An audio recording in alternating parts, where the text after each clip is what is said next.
네, 안녕하세요. 오카 김한영입니다. 오늘 시승할 차는 기아 K8, 그 중에서도 LPG 모델입니다. 2.5L 가솔린 엔진은 조금 출력이 부족하다, 아니면 3.5L 가솔린은 경제성이 조금 떨어진다, 이렇게 생각하시던 분들이 많을 것 같아서 LPG 모델을 가져봤는데요. 여기 저희 아파트 있는 데인데요, 내가 만약 이 차를 샀다면 어떤 느낌이 들까, 이것에 대해서 간단하게 살펴보도록 하겠습니다. 전면부에 대해서는 많은 분들이 이미 많이 보셨을 테니까 뭐 굳이 짚고 넘어가지 않겠지만, K8의 느낌은 그랜저를 닮았다는 게 오히려 포인트인 것 같아요. 기아차는 다이아몬드라고 하고 우리는 마름모라고 하는 이런 디자인이 살짝 그랜저랑 비슷하잖아요. 그리고 그랜저가 정말 넓다고 했는데 그보다 훨씬 더 넓잖아. 그러니까 어떤 느낌이냐면 그랜저를 업그레이드해서 여기로 왔다는 느낌이 들어요. 그러면 그랜저는 옛날 차네, 이렇게 느껴지게 하는 거죠. 시동 소리 안 들리시죠? 귀를 대야지 들릴 정도, 그 정도로 정말 조용한 자동차로 만들어졌습니다. LPG 엔진이기 때문에 살짝 들여다보도록 하죠. 일단 굉장히 조용한 엔진인데 보닛을 열어야 엔진이 시동이 걸려 있다는 걸 알 수 있죠. 3.5L 풀옵션에 비해서 이 LPG 모델에 조금 차이점이 있습니다. 일단 V6 엔진 훌륭합니다. 그리고 서스펜션에 있는 이런 거, 전선이 여기 들어가서 가변 댐퍼를 만들어줬으면 정말 좋았을 텐데, LPG 모델은 3.5L 끝판왕까지 가도 가변 댐퍼가 들어가지가 않습니다. 그게 조금 아쉬운 점이고요. 그리고 하이브리드 모델과는 다르게 저기에 하이드로백이 있어서 진공을 저장하는 방식으로 되어 있어요. 일정 시간 이상 밟으면 어느 순간 딱딱해질 수 있는 그런 브레이크라고 할 수 있죠. 그리고 또 하나 여러분들이 놓치지 말아야 되는 게, 이런 식으로 지금 워셔액이 안 닫혀 있거든요. 이렇게 안 닫혀 있으면 결국 알코올이 다 날아가요. 이거 반드시 딱 소리 나도록 닫아 놓으셔야 됩니다. 자, 뒤로 넘어가면요, LPG 모델의 트렁크도 되게 중요합니다. 왜냐하면 트렁크가 좀 다르니까. K8 같은 경우는 이 트렁크 부분이 보통의 다른 자동차들에 비해서 훨씬 깊어요. 얘는 이 밑에 LPG 탱크가 들어있는 만큼 한 뼘 정도 올라와 있어서 기존 차가 너무 낮으니까 짐을 넣고 뺄 땐 오히려 편할 수 있는 장점은 있는데, 절대적인 높이가 낮으니까 여기에 그렇게 큰 물건을 실을 수는 없겠다라는 생각이 들기도 합니다. 요즘 현대기아차가 정말 차를 꼼꼼하게 만들어요. 예를 들면 이런 거, 삼각대를 위에다 붙이면 트렁크를 열었을 때 뒤에서 저 차에 문제가 있구나 라는 걸 확실히 알 수 있도록 하는 마운트가 있고요. 여러분들 출고품 딱 나왔을 때 가장 먼저 해야 되는 게 삼각대 뽑아서 여기다 끼는 거예요. 그리고 또 꼼꼼한 건, 보통 이제 전동 트렁크 보면 손으로 하면 잉 하고 그 자리에 멈춰 있잖아요. 그런데 그렇지 않습니다. 손으로 닫아도 돼요. 손으로 닫아도 이렇게 됩니다. 굉장히 부드러워서 잉잉 소리 같은 게 전혀 안 나요. 훌륭하지 않습니까? 물론 버튼 눌러서도 되고. 한번 주행을 통해서 이 차가 어떤 차인지 조금 더 살펴보도록 하겠습니다. 이 차의 출력은 지금 240마력, 기존에 있었던 3.0L LPI 엔진에 비해서 500cc가 늘었는데, 500cc 늘은 것에 비해서는 출력이 그렇게까지 많이 올라가진 않았네요. 지금 한 5마력 높아졌습니다. 5마력.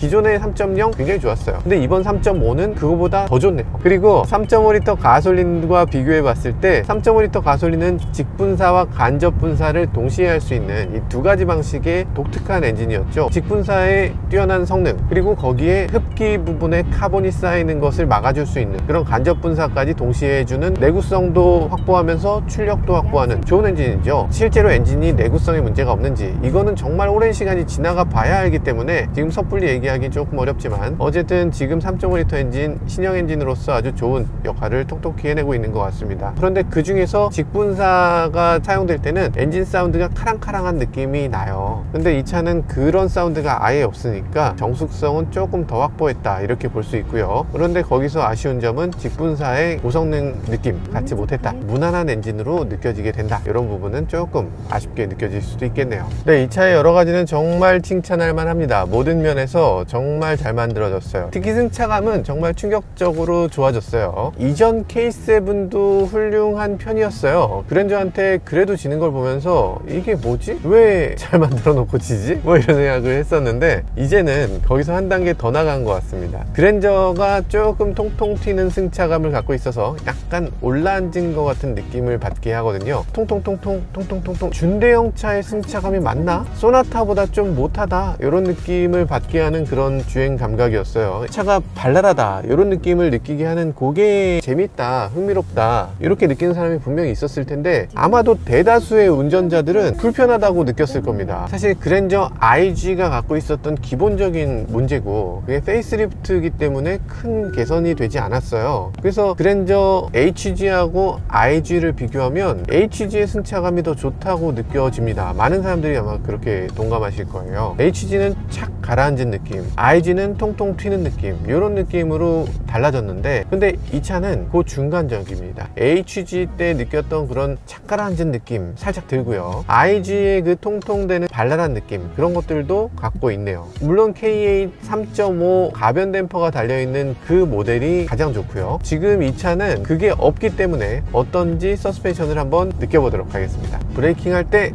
느낌이 오죠. 사실 가변 댐퍼가 없으면 브레이킹 할 때 앞이 눌리는 거, 가속할 때 약간 앞이 들리는 거, 요게 생깁니다. 어쩔 수 없어요. 가변 댐퍼가 없으면 앞이 눌리는 거 당연한데 그렇게까지 눌리지 않고, 가속 페달 밟았을 때 앞이 들리는 거 당연한데 그렇게까지, 코너링 할 때도 그렇게까지 나쁘지 않네요. 가변 댐퍼가 없는 차 치고는 정말 안정적인 주행 감각을 보여주고 정말 탄탄한 느낌을 자아내게 합니다. 어느 한쪽에 치우치지 않고 그 중간 지점을 잘 잡은 것 같아요. 가변 댐퍼가 없는 모델도 이렇게 승차감이 부드럽구나. 이건 굉장히 좀 놀랄만한 지점인 것 같습니다. 자, 드라이브 모드를 한번 바꿔볼게요. 스포츠, 에코, 노말 이렇게 세 단계가 있는데요.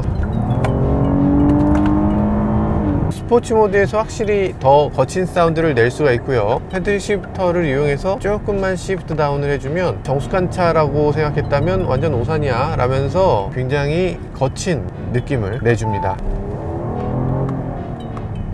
네, 이런 사운드, 준대형 차에는 걸맞지 않는다고 생각하시는 분들도 계실 것 같아요. 힘들어하는 사운드가 아니거든요. 그래서 저라면 이 정도 사운드라면 그래도 잘 가다듬어져 있다, 이런 생각이 들기도 하네요. 마치 공명통 같은 게 하나 있는 거지 싶을 정도로 잘 만들어졌어요. 정숙성은 정말 뛰어납니다. 정말 조용해요. 창이 이중 접합률이에요. 아시겠지만 메르세데스 벤츠 S클래스, S350, 400D 이런 애들은 이중 접합률이가 아니거든요. 경우에 따라선 얘가 더 조용한가? 벤츠가 당연히 조용하지. 근데 어떤 소리에 대해서는 얘가 더 조용한 것도 있어요. 욕을 바가지로 먹을 것 같아, 이렇게 말하면. 근데 진짜 조용하다니까요. 여러분들을 진짜 태워드리기 전에는 공감을 못 하실 테지만 어쨌든 굉장히 조용할 때가 있습니다. 한국 타이어가 끼워져 있는데요, 벤투스 S1 AS인데 너무 정숙해요. 타이어 구르는 소리가 안 들려. 그죠? 고속에서나 저속에서나 굉장히 정숙한 느낌의 타이어고요. 스포츠 성능은 아마 여름 전용 타이어들에 비해서 뭐 큰 차이가 있겠지만 18인치로 이 정도 느낌을 낸다면 괜찮아 보입니다. 굉장히 부드럽고 굉장히 안정적인 그런 타이어예요. 연비에 있어서 어느 정도 되느냐, 이걸 볼 수 있었으면 좋겠는데 현대기아차가 요즘 LPG에 연비를 안 보여주고 있어서 이 차의 연비가 어느 정도인지 확인이 되지는 않습니다. 그런데 어쨌든 저희가 어느 정도 달려보니까 주행거리가 730km에서 연료를 가득 채웠거든요. 근데 지금 1032, 그러니까 300km 타고서 지금 연료가 4분의 1 조금 못되게 남았습니다. 그리고 또 LPG는 정확한 연료량을 알 수 없기 때문에 계속 이게 연료가 올라갔다 내려갔다를 해요. 지금 주행한 양을 보면 한 번 충전으로 아마 한 400km는 타는 모양이에요. 저희가 어지간히 밟았지만 가솔린 차하고 비교했을 때 큰 연비 차이는 없어 보이네요. K8을 타고서 어디 멀리 즐거운 여행을 떠나고 돌아왔을 때 연료비는 얼마나 들까? 기본적으로 통이 65리터 통을 갖고 있거든요. 실제로는 80리터 통이 들어있는데요, 넣을 수 있는 건 그 중에 80%만 넣을 수 있다고 되어 있어서 실제로는 65리터를 넣을 수가 있습니다. 지금 리터당 800원 조금 넘으니까 충전해보면 6만원이 넘지 않는 정도의 충전이 되는 걸 볼 수가 있어요. 한 5만 몇천 원 정도 충전됩니다. 그렇기 때문에 일반적인 가솔린 차를 가득 채웠을 때 어지간하면 10만원 가까이 나오잖아요. 9만원 정도는 최소한 나오실 텐데 그런 것에 비해서 월등히 더 경제적이다 라고 볼 수는 있을 것 같습니다. 그런 점에서 경제적이긴 한데, 만약에 여러분들이 더 고성능을 원한다, 아니면 풀옵션을 원한다, 이런 경우는 가솔린을 선택하는 것도 좋을 것 같습니다. 예전 같으면 당연히 가솔린을 선택하라고 했겠지만 이 차 정도면 가솔린과 LPG 중에 어떤 걸 선택해야 될지 알 수 없을 정도로 정말 훌륭한 상품성을 갖췄네요. 네, 하이브리드는 제가 1.6L 소렌토 하이브리드를 타고 있는데, 소렌토 하이브리드가 워낙 잘 나왔거든요. 일단 출력에서 230마력이 된다는 점, 그리고 저속에서는 전기 모터의 힘만으로 움직인다는 점, 정숙성도 뛰어나다는 점에서 하이브리드 시스템을 갖춘 K8도 좋은 선택이 될 수 있을 것 같습니다. 디스플레이가 가장 특이한 점은 이렇게 굽어 있다는 점이잖아요. 뭐 굳이 그걸 커브드로 할 이유가 뭐가 있어 라고 생각하실 수 있는데, 큰 장점이 있습니다. 뭐냐면 센터 디스플레이가 운전자 쪽으로 기울어 있는 거예요. 센터 디스플레이가 이렇게 평면으로 되어 있으면 요 끝은 손에 안 닿아요. 이렇게 일으켜야 되는데 끝이 손에 닿을 정도로 이렇게 굽어 있는 거죠. 운전석에 앉아서 요 끝이 손에 닿습니다. 물론 제가 팔이 길어서 닿아요. 그리고 여기 턱이 하나 있어서 턱에 손을 대고 이렇게 누를 수 있다는 거, 이런 점도 좋은 점이라고 할 수 있죠. 보통 다른 차들은 햇빛 위에 이렇게 이렇게 덮개가 하나 있잖아요. 근데 얘는 덮개가 없음으로 해서 굉장히 미래적으로 보이게 했거든요. 마치 TV를 샀는데 TV에 베젤이 없는 경우, 그랬을 때 느껴지는 감동, 그런 것들이 여기서 느껴집니다. 심플한 거, 이게 굉장히 멋진데요. 햇빛이 들어오게 되면 그 햇빛이 반사돼서 그것 때문에 잘 안 보이지 않겠냐, 그런 우려 많이 했었는데 사실 그런 우려까지는 안 해도 될 것 같습니다. 잘 보여요. 잘 보이는데 문제는 먼지가 보여요. 먼지. 이 먼지를 계속 닦아주는 그런 노력이 필요합니다. 여러분들은 그 정도 하실 수 있으시죠? 네, 저는 잘 못하는 사람이라서. 이게 내비게이션 설정이 엄청 많이 발전해서 정차했을 때 전체 경로를 잠깐 보여줄 거냐, 이런 것도 있고, 놔뒀을 때 다시 내비게이션 지도로 돌아갈 거냐, 예를 들면 드래그하고 나서 이 상태로 그냥 멈춰버릴 수가 있잖아. 이렇게 되면은 다시 내비게이션을 안내해 줘야 되는데 지금까지는 그렇게 안 됐다는 거죠. 그 문제 있다고 했더니 바꿔놨습니다. 갑자기 벤츠가 이런 내비게이션의 디테일한 것들 우리 요구사항에 맞춰서 바꿔준다, 이런 일은 있기 어렵죠. 근데 지금 이건 정말 디테일을 계속 업데이트를 하고 있거든요. 내비게이션이 이렇게 OTA를 통해서 계속 업그레이드 된다는 점, 이런 것들 현대기아차 요즘 굉장히 잘하고 있는 부분인 것 같습니다. 구리쳐도 되고 쪽으로 가라고? 제가 만약에 테슬라를 탔으면 저리로 갔을 거예요. 확대해서 보여주고 그래픽으로 보여주고 여기서 이렇게 가세요, 이렇게까지 해주지 않으면 정말 우리나라 도로 너무 힘들기 때문에 현대기아차가 정말 잘할 수 있는 분야가 아닌가. 이 현대기아차는 딴 거 얘기할 필요 없어요. 내비게이션으로 붙어보자, 이 한마디면 거의 수입차들, 어지간한 차들은 그냥 이겨버릴 것 같습니다. 헤드업 디스플레이에 지금 차선을 보여주고 있습니다. 내가 어떤 차선에 들어가야 되는지를 헤드업 디스플레이에 보여주는 거죠. 사실 오른쪽으로 가라, 왼쪽으로 가라, 이런 것도 중요하지만 그것보다 더 중요한 게 몇 번째 차선으로 가야 된다라는 건데, 그런 걸 아주 잘해주고 있습니다. 현대기아차 HUD에 있어서도 어느 정도 위치에는 올라선 것 같네요. 그런데 한 가지 조금 아쉽다면 차선, 방향, 그 다음에 어디로 가라, 그 다음에 HDA가 있고 그 밑에 속도가 있고 그 다음에 옆에 차가 어디 있는지를 보여줘. 너무 많은 걸 보여주고 있어요. HUD가 너무 복잡해서 굳이 저렇게까지? 물론 선택할 수 있어요. 그 중에서 어떤 것만 보여줘라를 선택할 수 있는데 이걸 일일이 세팅을 다 한다는 건 조금 어려우니까 사용자가 간단한 것만 보여주세요, 전부 보여주세요, 뭐 이런 식으로 선택이 좀 쉽게 해주면 좋겠어요. 요즘 자동차가 너무 복잡해. 저는 뭐 스마트폰도 잘 사용하고 컴퓨터도 잘 사용하니까 개발자 출신이고 해서 별로 부담이 없어요. 근데 이걸 일반인들이 과연 할 수 있을 것인가, 조금 더 단순하게 세팅할 수 있도록 만들어 주실 필요가 있어요. 네, 막히는 길에 들어왔고요. HDA를 작동시켜 보도록 하죠.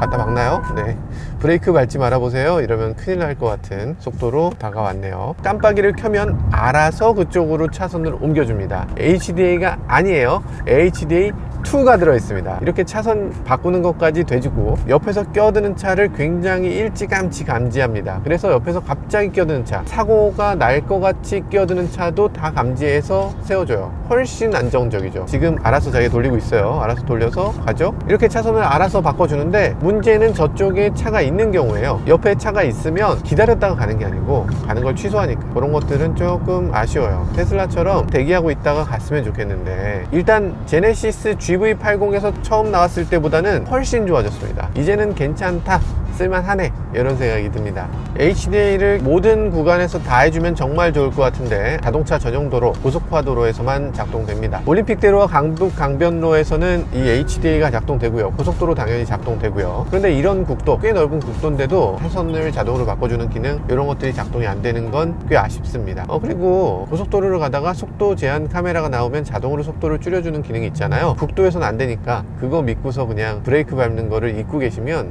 큰일 납니다. 걔는 어디까지나 고속도로에서만 해주는 기능이에요. 저는 HDA와 일반 크루즈 컨트롤을 왜 이렇게 두 개로 분리해서 완전히 다르게 세팅하는지를 잘 이해를 못 하겠어요. 큰 차이가 없거든요. 거의 모든 도로에서 다 HDA 기능이 사용될 수 있도록 해주면 좋을 것 같습니다. 제가 좀 전에 버튼을 누르면서 어떤 일을 했냐면 HDA를 껐습니다. HDA 버튼이 한 번 눌렀을 땐 켜고 한 번 눌렀을 땐 또 꺼져요. 야, 이제부터 HDA 켜야지 하면서 끌 수 있는 거야. 껐을 때 뭐 아무 소리도 안 나. 너무 위험한 것 같아요. 이거 당연히 액티브 버튼하고 캔슬 버튼이 분리되어 있어야 돼요. 현대기아차가 어댑티브 크루즈 굉장히 잘하거든요. HDA 정말 잘 만들었는데 그 인터페이스는 정말 형편없습니다. 초등학생이 그냥 만들면 이렇게 만들 것 같아요. 이 버튼이 어떻게 이렇게 만들 수가 있어요? 당연히 어댑티브 크루즈를 작동시켰으면 나 지금 작동됐어요, 브레이크 밟아 드릴게요, 나 지금 캔슬 됐어요, 이제부터 브레이크는 네가 밟아라, 이렇게 해줘야죠. 이거를 안 해주면은 운전자가 얘를 믿고 있다가 갖다 받겠죠. 처음에는 그러지 않겠죠. 처음에는 이 차를 누가 믿어. 근데 어느 순간에는 얘를 그냥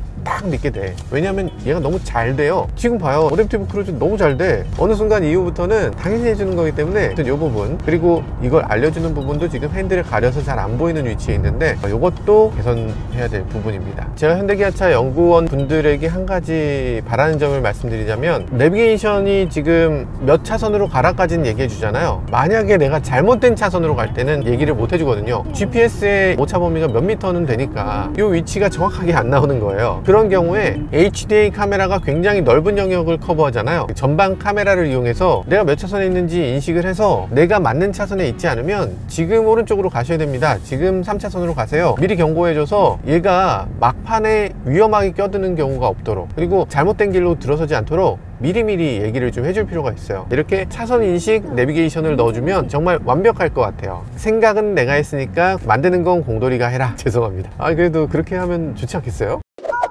메르디안 사운드 시스템이 그렇게 좋다고 하는데 오디오 성능이 어떤지 한번 살펴보도록 하죠. 오디오가 좋긴 합니다. 우리가 LD 사운드가 정말 좋다고 얘기를 많이 했었잖아요. 레이저 디스크, 그런 것의 사운드 시스템을 표준을 만들어낸 게 메르디안이었습니다. 그 정도로 가장 뛰어난 오디오 메이커로 전 세계적으로 많이 알려져 있는 브랜드죠. 제규어 랜드로버 이런 거 탔을 때 정말 와 하는 소리가 저절로 나오는 그런 사운드 시스템인데, 이 차에도 혼신의 노력을 다 기울였느냐 라고 하면 사실 제규어 랜드로버급은 아닌데, 그래도 이 정도면 정말 훌륭하다는 생각이 듭니다. 그랜저가 12개의 스피커인데 얘는 14개의 스피커, 앞좌석에서 보면 스피커가 하나가 더 있어요. 강조되어 있는 이 부분, 이게 새로운 사운드 시스템을 위한 새로운 스피커입니다. 요거 하나 추가했는데 훨씬 더 좋은 사운드가 나요. 그런데 우리가 메르디안에서 굉장히 중요하게 보는 거는 DSP인데, 근데 DSP가 그렇게 좋지는 않습니다. 스테이지 모드가 가장 실망스러워요. 스테이지 모드면 DSP를 어떤 식으로 조작해서 앞쪽에서 더 많은 사운드가 나오게 한다, 이런 의미잖아요. 근데 실제로 그렇지 않고 그냥 앞에서만 나옵니다. 페이더를 앞으로 돌린 것하고 큰 차이가 안 납니다. 전체 스피커를 왜 안 쓰면서 이런 식으로 스테이지 모드를 만드나. 커스텀 모드에는 이런 것들을 자유롭게 수정할 수 있는 기능들을 갖고 있어요. 이게 사용이 그렇게 쉽지 않거든요. 커스텀 모드로 들어가는 것 자체가 그렇게 만만치가 않아요. 고급 음향에서 커스텀 모드를 켜고 거기 모드로 들어가야 되거든요. 이렇게 힘들어서요. 앞쪽 스피커로 올인하는 거, 전체 스피커를 쓰는 거, 이렇게 두 가지밖에 없고 나머지는 커스텀 모드, 이렇게 세 가지밖에 없는 건데, 입체 음상을 몇으로 한다, 몰입감을 몇으로 한다, 이걸 어떻게 일반인들이 알 수가 있죠? 무대, 재즈바 이런 식으로 설정해서 사람들이 이런 거를 내가 원하지 라면 바로 그 커스텀 모드로 들어갈 수 있게 그런 식으로 만들어 줬어야 되는데, 지금의 커스텀 모드는 굉장히 좀 친절하지 못한, 모드가 너무 적다, 그게 좀 안타까운 점이네요. 그리고 또 메르디안 호라이즌이라고 하는 이 고급 음향 효과, 실제로는 잘 사용할 수 있는 사람이 거의 없을 겁니다. 만약에 먼 거리를 달려오다가 그런 생각하고 싶진 않지만, 만약에 실수로라도 사고가 나면 어떻게 될까? 나는 어떤 차를 타고 있어야 할까? 포터2를 타고 싶진 않잖아요, 적어도. 왜냐면 아무런 안전장치가 없다고 생각되니까. 세단을 탄다고 하면 어떤 차를 사야 될까? 스몰 오버랩 테스트는 아무 의미 없이 그냥 테스트만을 위한 테스트일까? 그러지 않죠. 스몰 오버랩 테스트는 정말로 사고가 났을 때를 모사해서 만든 거예요. 왜냐면 많은 메이커들이 정면 충돌에 대해서만 계속 강화를 해서 그쪽으로는 굉장히 잘하는데 실제 사고는 그렇게 잘 막아내지 못했다는 거죠. 그래서 만든 것이 스몰 오버랩 테스트입니다. 실제 많은 사고는 그런 식으로 일어나요. 왜냐면 운전자가 서로 피하기 때문에, 아니면 가로수를 들이받거나 가장자리를 들이받거나, 수많은 경우에 스몰 오버랩으로 사고가 나겠죠. 지금 현대차는 어떤가요? 지금 말하는 3세대 플랫폼이라는 것이 바로 미국에서의 충돌 안전성을 우리나라에서도 극복할 수 있도록 이렇게 만들어내는 방식이 3세대 플랫폼인데요. 그러면 이 차는 무슨 플랫폼이냐? 3세대 플랫폼이죠. 그랜저는 어떤 플랫폼이냐? 2세대 플랫폼입니다. 그래서 사고가 났을 때 네가 어떤 차에 타야 되냐고 하면, 저라면 3세대 플랫폼을 가진 차에 탈 것 같습니다. 이런 경우에 발레당 눕기, 아이고 좋구나, 아이고 좋구나, 좀 더 높이면 더 높여지는구나, 아이고 좋구나. 주석도 발레당 기능, 이런 기능을 넣게 되면 좋은 점은 한 번에 눕힐 수 있다는 좋은 점, 단점으로는 시트가 움직임이 생깁니다. 딱 가만히 있지 않고 약간 움직여. 글쎄요, 이게 시트가 움직이게 할 만큼 이게 중요한 기능인가? 그냥 젖히면 뭐가 달라요? 조금 더 내려간다는 것, 이 정도 차이인데 이걸 위해서 시트의 평상시 사용에 그게 뭐 크진 않지만 약간이라도 불편을 일으킨다면 굳이 안 하는 게 좋을 것 같은데요. 이건 지금 선택사항이기 때문에 트림이 올라가면 들어가요. 기본 트림이나 중간 트림에서는 없기 때문에 굳이 이걸 위해서 트림을 하나 올릴 필요는 적어도 없는 것 같습니다. 여기서 또 하나 기능이 있어요. 에르고 모션 시트라고 해서 시트의 등받이를 지금 골반, 허리, 전신 꺼짐, 엉덩이도 막 이렇게 눌러주고 등도 막 눌러주는 이런 에르고 모션 시트도 작동되고 있습니다. 스마트 열선 통풍 기능도 있어요. 에어컨을 켜게 되면 자동으로 통풍 시트를, 겨울철에 히터를 켜게 되면 자동으로 열선을 켜주는 그런 기능도 갖고 있습니다. 운전석만 연동이 자동 제어되는데 저는 전자석 다 해줘도 될 것 같아요. 운전석보다 조수석이 더 필요한 거 아닌가 이런 생각이 들기도 합니다. 어쨌든 정말 첨단 장비이기 때문에 사람이 이렇게 일일이 조작하지 않아도 여러 가지 기능들이 자동으로 작동된다는 점, 이 점이 굉장히 좋게 보이네요. 그리고 이 안에 보면 시트가 검정색이죠. 이거밖에 선택을 못해요. 현대차, 기아차 모두 LPG에 있어서 조금씩 빠지게 계속 만드는데 LPG라고 해서 굳이 옵션을 뺄 이유가 뭐가 있나? 결국에 LPG가 다른 건 엔진밖에 없지 않나? 옵션을 다 열어놓고 그 다음에 선택 안 하면 그거 안 팔면 되는 거지 왜 이걸 다 경제적인 것까지만 하고 풀옵션을 제공을 안 하는지 모르겠어요. LPG 모델이 갖지 않은 몇 가지 사안들이 있습니다. 일단 첫 번째, 내장 인테리어를 마음대로 선택할 수 없다. 네, 저희 니로가 저희를 보고서 또 손을 흔들어 주고 계시네요. 저기 우리 구독자님이신가봐요. 참 감사하네요. 두 번째는 AWD를 선택할 수 없다는 게 단점입니다. 3.5L 가솔린 모델에서만 AWD를 선택할 수 있고요. 그리고 가변 댐퍼도 3.5 가솔린에서만 선택할 수 있습니다. 또 하나 단점이 있습니다. 아주 이상한 부분인데 지금 이 차의 핸들은 RMDPS가 아닌 CMDPS입니다. 굳이 왜 그렇게 했을진 모르겠는데 이건 조금 아쉬운 부분이에요. 왜 K 전 차종 중에서 유일하게 얘만 CMDPS를 넣도록 했는가? 굳이 그렇게 다르게 만드는 게 더 어려웠을 것 같은데 그런 아쉬움은 있습니다. 그렇지만 LPG 모델이 기존에 비해서 훨씬 좋아진 점도 있죠. 엔진 배기량도 3.5L로 올라갔고요. 변속기, 기존의 그랜저 LPG 변속기는 6단 자동 변속기였어요. 근데 이게 8단 자동 변속기로 변경됐다는 거, 네, 이런 것들도 굉장히 좋은 점이라고 할 수 있겠습니다. 8단 자동 변속기는 지금 보니까 변속 자체가 빠르고 굉장히 직결감 좋고 변속 충격도 적고 여러 면에서 아주 좋게 보입니다. 제 마음에 쏙 드는 변속기 중에 하나예요. 지금까지 기아 K8을 간단히 또 한번 시승해 봤는데요. LPG 자동차라서 조금 다를 줄 알았는데 사실은 굉장히 많은 부분이 역시 K8은 K8이구나 이런 생각을 느끼게 했습니다. 여러 가지 면에서 기아 K8은 그랜저를 확실히 잡겠다 라면서 칼을 갈고 나온 것 같고요. 아마도 많은 사람들이 두루 만족할 수 있는 자동차, 그런 게 바로 K8이 아닌가 이렇게 생각해 보게 됐습니다. 지금까지 저는 오카 김한용이었습니다. 감사합니다.